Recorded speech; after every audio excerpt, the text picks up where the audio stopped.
Hello, welcome back to the channel. In today's video, I'm going to create 4 illustrations for the art challenge Peachtober. If you don't know me, I am Liz. I am an illustrator and pattern designer based in Lisbon. And today I'm going to show you how I created these 4 illustrations. If you don't know what Peachtober is, it is a art challenge.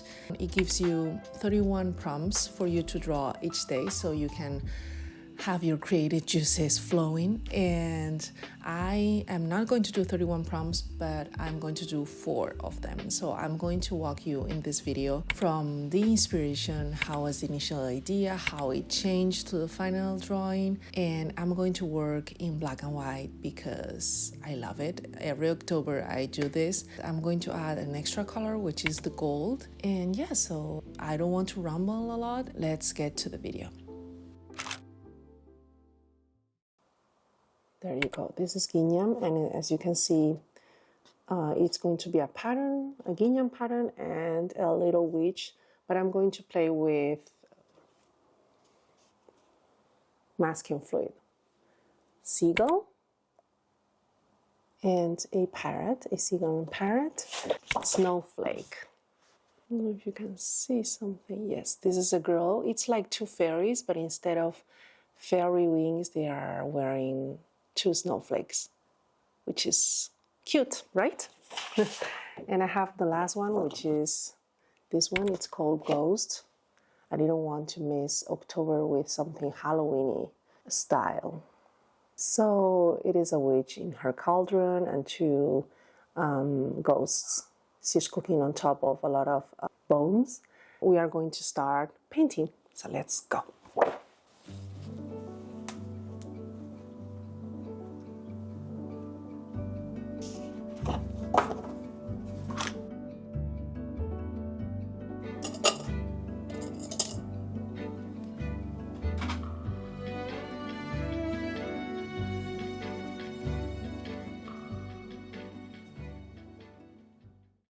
Okay, so the first one, the prompt is Gingham, which is Gingham is this kind of pattern that you see. And I created like a Gingham pattern with 2 girls, one here like in front of the curtain and one behind. I'm not sure about the whole idea yet. It feels like the floor, it doesn't make any sense. And also the characters feels like more cartoonish than my normally characters are. I don't know, I just sketched it really fast and it turned out something like this.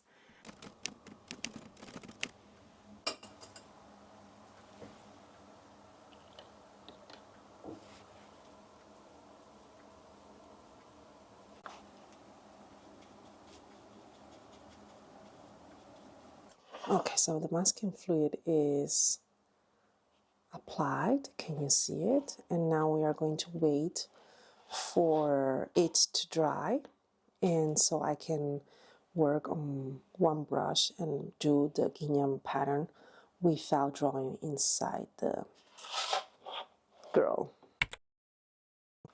Okay, so it's time to see the Gingham one. I think it is more or less dry. Yeah, I think I'm going to paint on top the pattern and then I'm going to come in and draw the girl.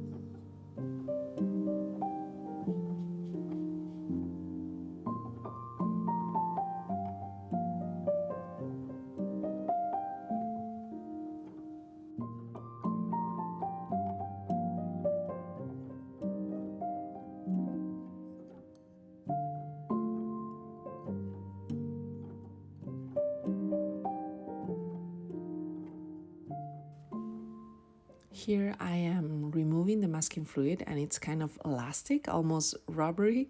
I was actually surprised at how well this Winsor Newton masking fluid performed. It came off nearly in one piece without shredding or leaving tiny bits everywhere. It honestly felt like peeling off a piece of silicone or chewing gum. It just rolled up into one soft little ball.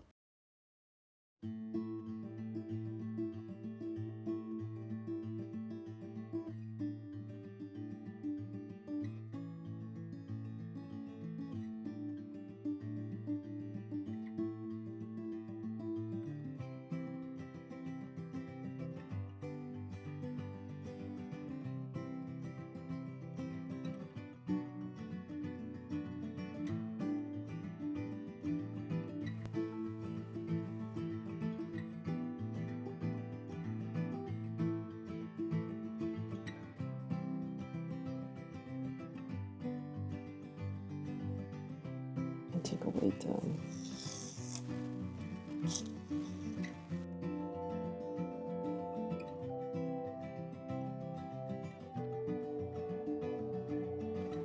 Okay, this is the yellow that I'm using every year, but I love this color. It's not that yellowy. And I'm going to add something here because I don't have my spatula.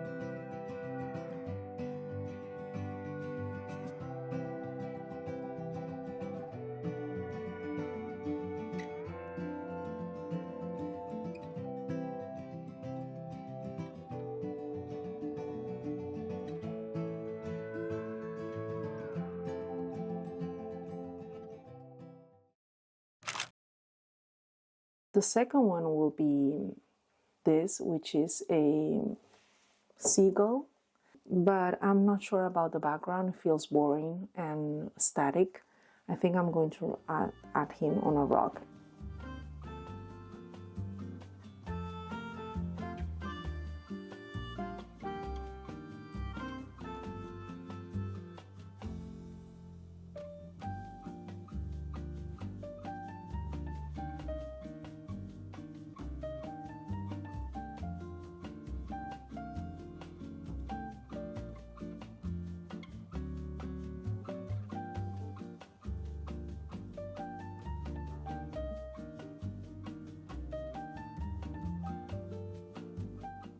Here I could have used also masking fluid to cover the stars, and I could paint on top, but I think I'm just going with the flow.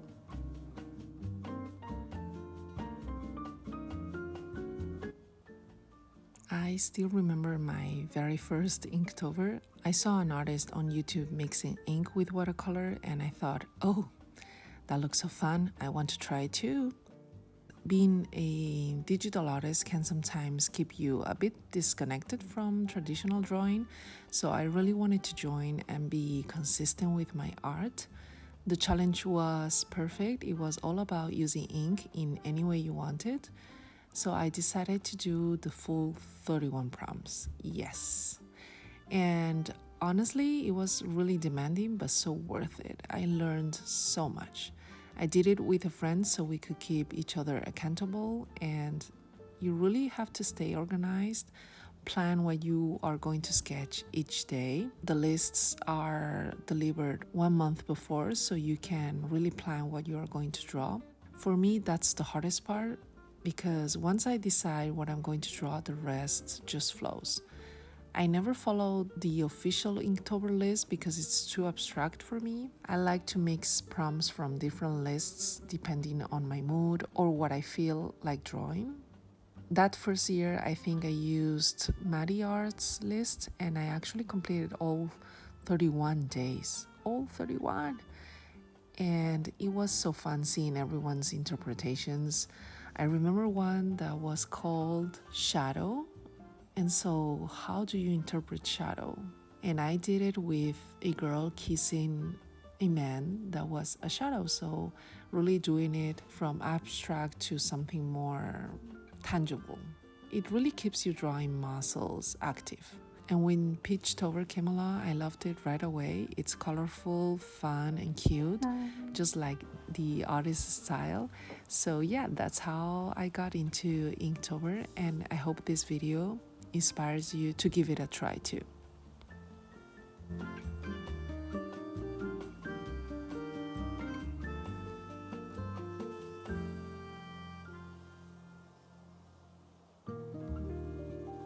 Okay, so I think I have my first one, which is this one. Still need to get dry a little bit, but this will be the little seagull. Not sure where I'm going to add the gold now. Still need to add this little cloud. Haven't thought about that. Okay, first one, let it dry.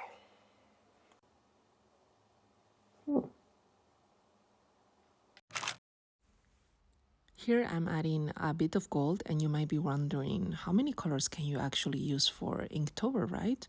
The challenge is really about using ink, traditionally just black and white, but some people like to add a touch of red. Red works great as an accent color for things like blood, blush, or just to bring a bit of warmth. Honestly, as long as ink is your main medium, you can totally experiment. Some people use colored inks like sepia tones or metallics, and I just love how gold adds that little magical touch. But honestly, since Inktober is not Inktober anymore, and there are so many challenges around, you can use all the colors that you want. Okay, time for the second one, which is this one. It's a Snowflake. I think this could turn out really beautiful. I'm thinking about to add some gold on the snowflakes, which I think could be very magical.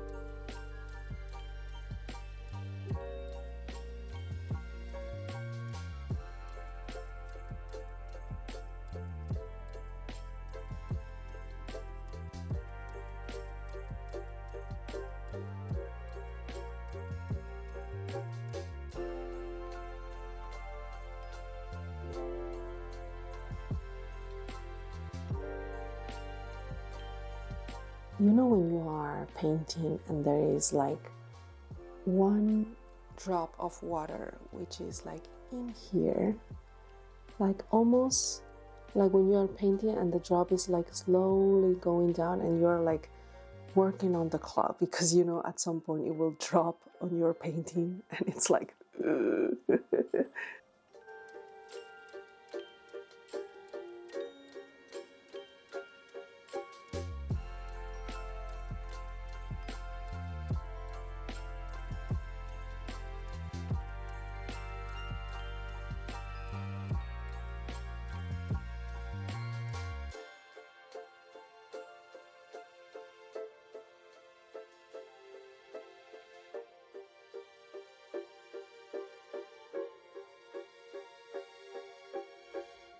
This one is, of course, by far my favorite drawing. I didn't start with this idea when I was sketching on my iPad. It actually went through a few different versions. At first, I imagined kids sitting on top of a giant snowflake, like little sleds. Then I thought of them hanging from a big snowflake, almost like they were floating through the air. And finally, it turned out into these fairies with snowflakes as wings, which I think feels so magical and it leaves you a little room to dream. And what you see around them is like a gold powder or fairy dust.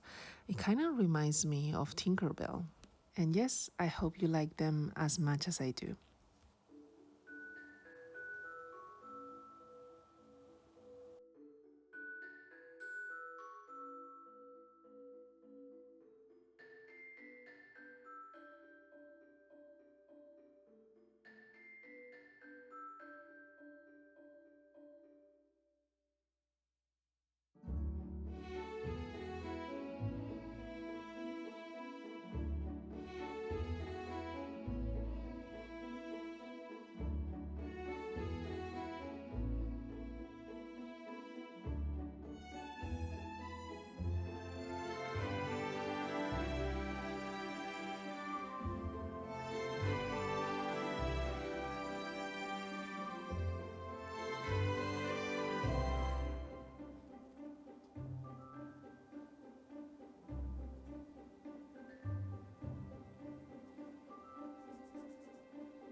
The last one is this one, which is a ghost. It's for the day 31 and is the most related to Halloween, I think. Reminds me of Casper. Do you remember Casper, the film? I don't know. Feels like him, right? Maybe it's part of my childhood. I don't know. So this should be gold. I'm going to work with gold and black and white.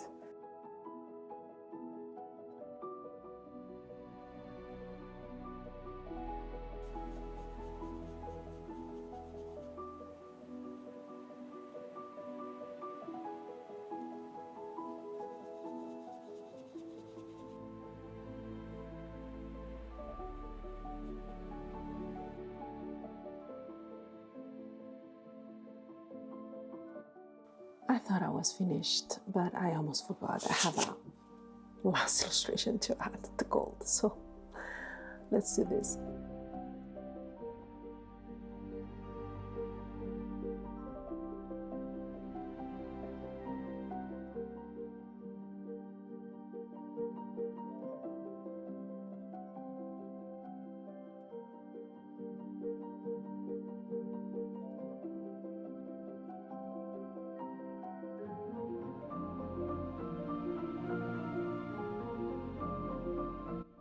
Okay, let's do something different and add this gold for the ghost's cheeks.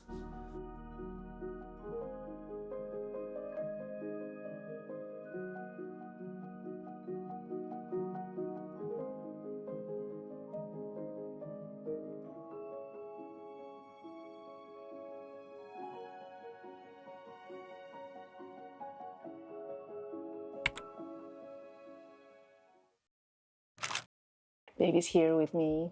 She is actually opening a drawer, which will be a mess in a little while, but I'm going to let her to finish this video. And I'm going to show you the final illustrations. So this is the first one. This is called Seagull. This will be the first one to post, which is Gingham. I love the patterning here. May I say that I actually love the Gingham pattern, so it is nice. And you can see also how the gold does its thing. This is Snowflake, which I love. I think is my favorite from this season. And you see, if I move it, you can see the reflection. And this is the last one, which is called Ghost. So I hope you like this video. I'm going to put this for sale. It is A4. So thank you for watching. Remember to click like or subscribe and see you in the next one. Bye.